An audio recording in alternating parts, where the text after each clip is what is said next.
Hello, welcome to Gunnar Weisskamp's Web Developments. Today we're on Lesson 6 in .NET MVC, looking at Razor coding. Today we'll be showcasing some complex MVC Razor code. We will be showing you how you can use inline coding in the view to manipulate certain Razor elements. So Razor's been around for some time. It sort of replaced the web forms language, which is ASMX, I believe. But for some people, it might be a little bit confusing how it all plays out. Yeah, so if you want to build today's app, I'm using Visual Studio 2015. Just go to File, New Project. In here in B, you'll want the web item selected. Try to make sure 4.5.2 is selected for your framework, and then select ASP.NET Web Application, then click Next.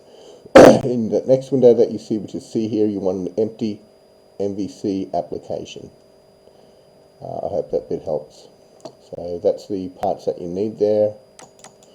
Oops, clicking too quickly. Whoa. Okay, alright. Temperamental. So let us bring up Visual Studio. Let's go into here, let's close this one down. So now you should have something like this here, an empty MVC application just with our normal folders as is normal. So first step is we're going to add a controller in here. Add controller. Simply call it home.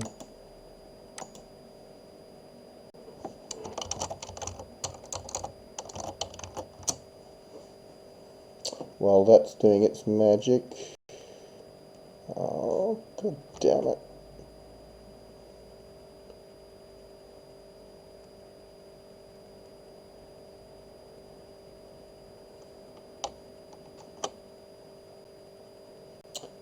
Yeah, while it's doing its magic, I was going to try to grab some code.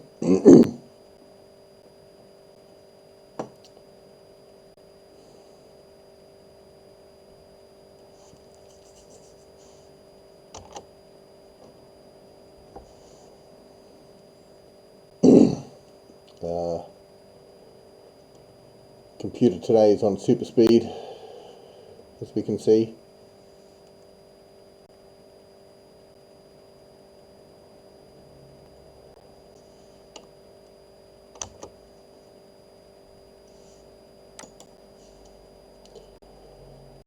Come on, computer.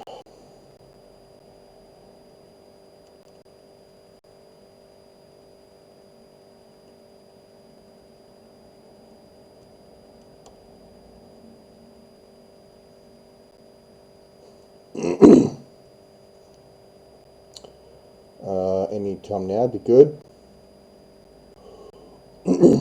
Once this is done, we're simply going to add a view to this guy. Nothing fancy.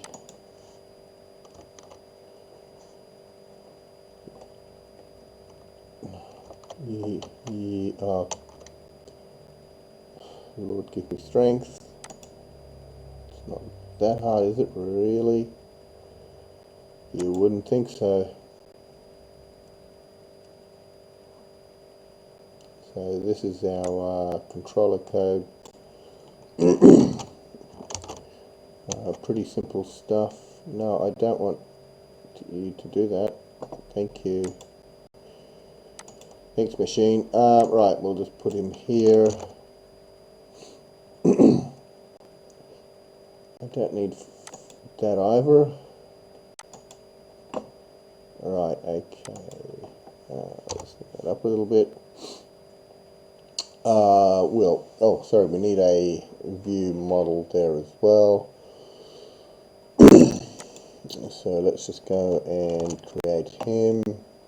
We'll go to our models folder, add new class.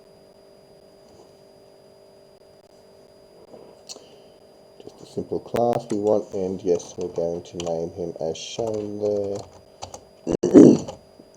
Personal information view models.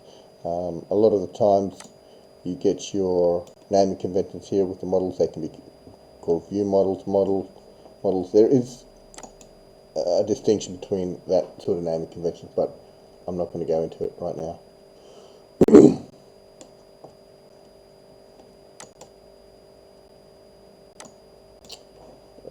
Let's grab the code to save ourselves all some time. There is actually, well, there is a fair bit of action happening here in our model, as we can see.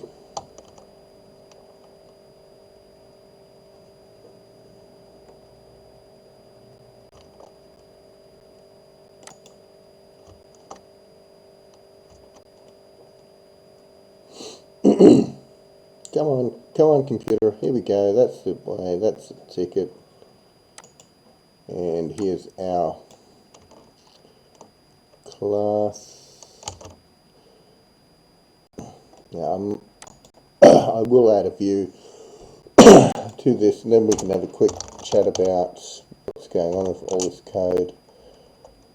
We've got to add a namespace in here to bring our models in. There we go.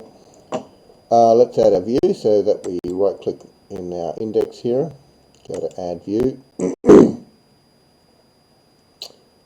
No, it's not going to be empty without a model, so we will be, what are we doing, an edits today with the model class.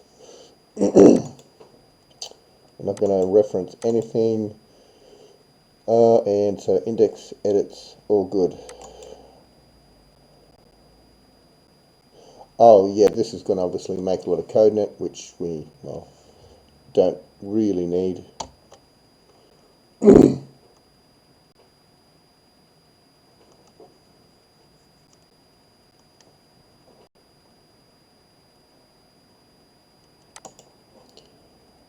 Because we're going to grab it out of here. This is all already nicely done up.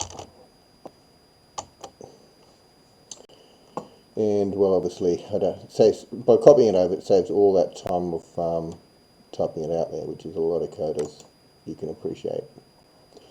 Right, we're doing our scaffolding. So yeah, we've got the model, our controller, and our view. Let's just get rid of this.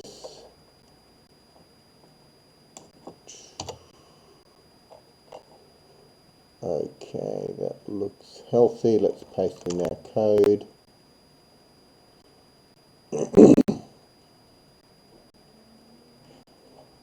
Right, that should be good. I hope it is. We'll find out. We'll find out. So let's quickly talk about the code, and then we'll bring everything up. Our controller, just a quick note again with controllers. Always remember that, or it's good to know that the controllers inherit from our controller class, and he's got all the magic in it that allows these guys to come into play. But that's a side note.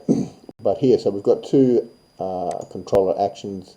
Our index one, which shows the view, and our post action here, which will take in information, which is always, and this is a post because it's got the post attribute alongside it. So in our showing of our view, we're just passing here in this personal information view model object to our view. Here, I've just added something in which will show how Razor can be the Razor code can be manipulated to do certain things. What we're doing is we're going to, as an example, we've got a credit card in our interface here, and we're going to set the expiry date to be a date in the past, and then in our view we're going to say, so a message will come up because of that saying your credit card is expired. So that's why that code has been put into play here. So when we post our action, yeah, we're just going receive it back there. Nothing too dramatic about that. Now in our view model we have got a fair bit of stuff going on, but we also need to add in here our data annotations. There we go. That should have brought all these guys into play. So this is your typical view model. It's a representation of the information that you're trying to show. Here we've got our constructor, and in a constructor you can actually set certain properties of the view model before it's shown. Here I'm saying this guy is not a smoker, so I'm setting that flag to false. This guy here is one of our other properties, which is titled. A little bit more of a complex property because we're getting and setting at the same, getting and sort of setting at the same time. We're putting in here via the list objects the information that the title is going to show. So titles is going to be a drop-down list box in our Razor view.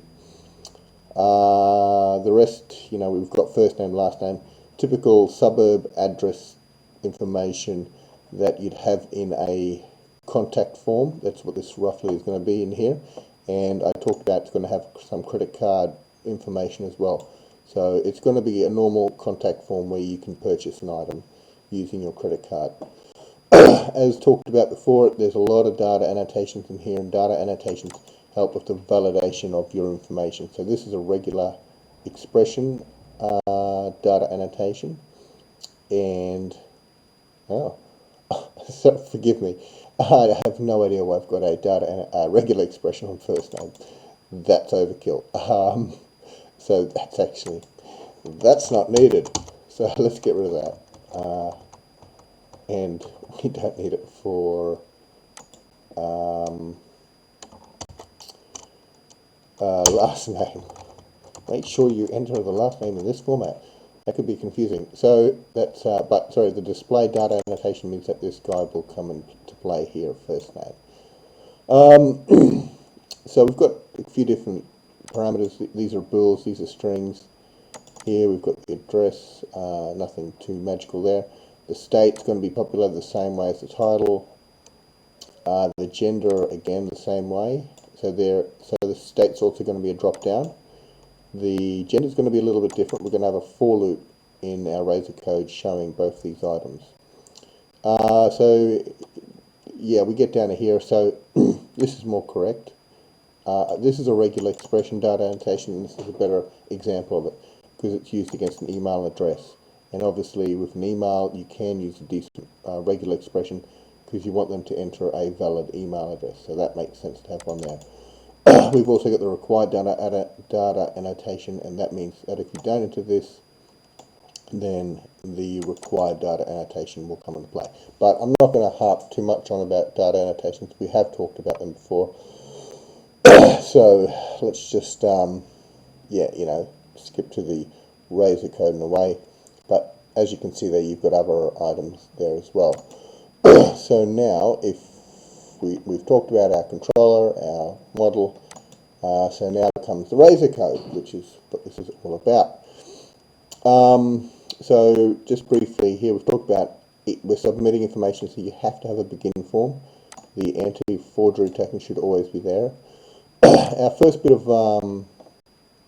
Razor code, we've got a drop-down list for working, and they can be a little bit tricky. You've got to pass a select list item in there, and this is one way of doing it.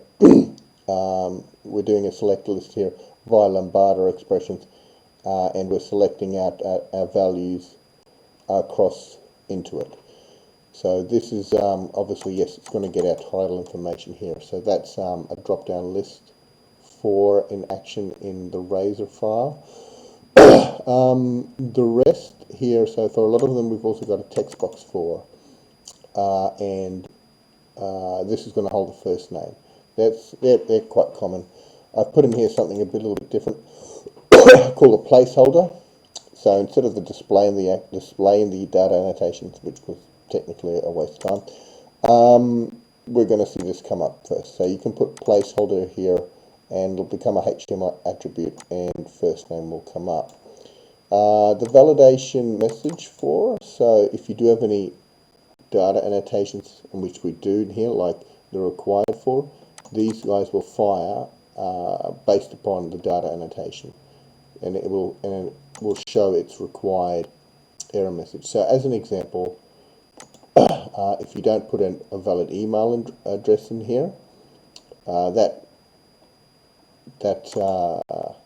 validation message fires, and it will show this error message in here, which is please enter email. So that's how those parts work. The Razor validation message for. So now if we get down to our gender, we've got, you can see here, a for each loop happening here to populate our radio button for. So the item goes in there, and then the text of the item will appear here. You might notice this character here. That's a special @ character. If you don't have that in, the Razor does not know that what you're doing there is actually C# code. So you have to have that for the C# or the background object to allow it to be displayed. If you just have that in there, you'd see item come up on the screen, and not the physical value held in this string here. So that's that magic little @ symbol. You'll see that everywhere, and you've got to put that in. Or put it this way, if I was to write an if statement, I would have to do that first. No, whoa, okay, now I've done that wrong. An if statement, oops, whoa, it's all going crazy. So what goes in here now is, you can then write, yes, C# code, etc., etc., etc.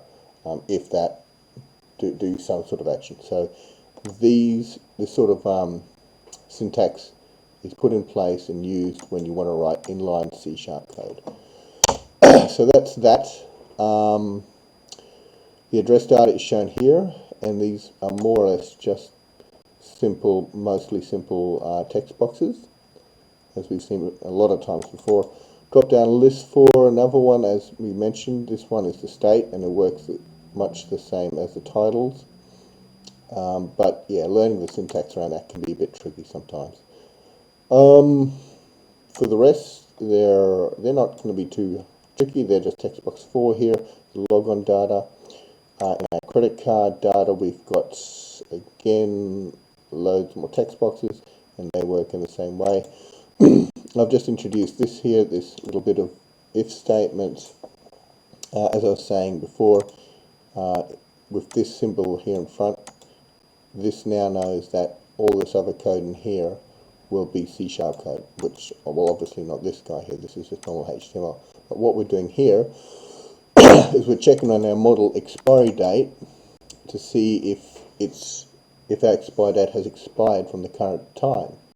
And if we have expired, it's going to come up and say your credit card has expired, which is why we put this code here to make sure it's expired when it comes up. So this shows you that you can dynamically, within Razor, manipulate the C# code to show certain HTML code, which is very useful. So that's that little snippet of magic and how that works. Lastly, we've got our submit button. This code doesn't really matter down the bottom here. So that's, by using techniques like this and your for loops, you can really show certain objects from the model in a different fashion. And so this is a somewhat brief talk about Razor in general. But yeah, we can run that and save it all. Let me bring the page up. If it's going to let me. Come on, please, I'll be nice.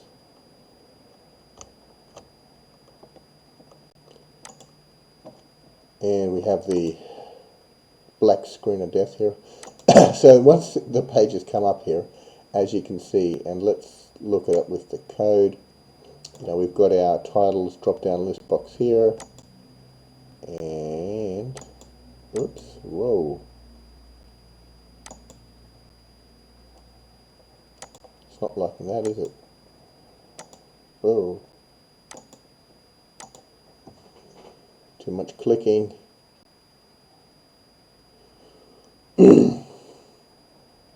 Oh, we've got that not responding. Yay.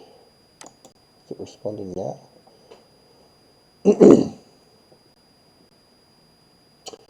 Yeah, okay, thank you. So we've got in here our title with our various items, as we talked about here from our select list box. And here's our, this magic comes here from our placeholder attributes. So first name, last name, here and here. And this is that for loop we talked about, looping around, showing each different gender object. And we have got a checkbox 4 here, which we're using as our isSmoker. You can see it's not ticked, because if you remember in the home controller it was set to false. So if it was set to true, it would become up ticked. The address here, these guys are the same. We've got our state one here as well, populating just like the title. And these guys are more or less the same with our placeholder in there. As you can see, placeholders are quite useful. It allows the user gives the user a much easier idea of what's to fill in. And we can see that that your credit card has expired has come up, which is down here. That bit of code down there.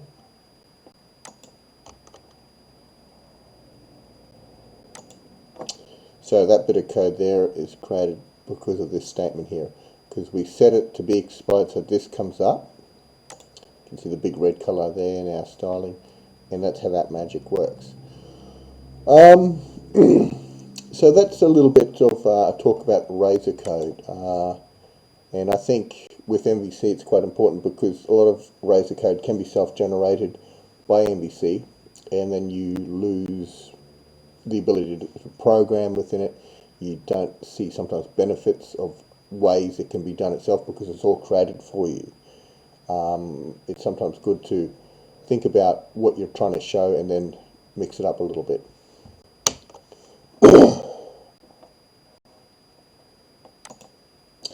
Okay, so I hope today's bit of information was helpful to people out there. That's it for today, and I wish you a good day still. Alright, thank you.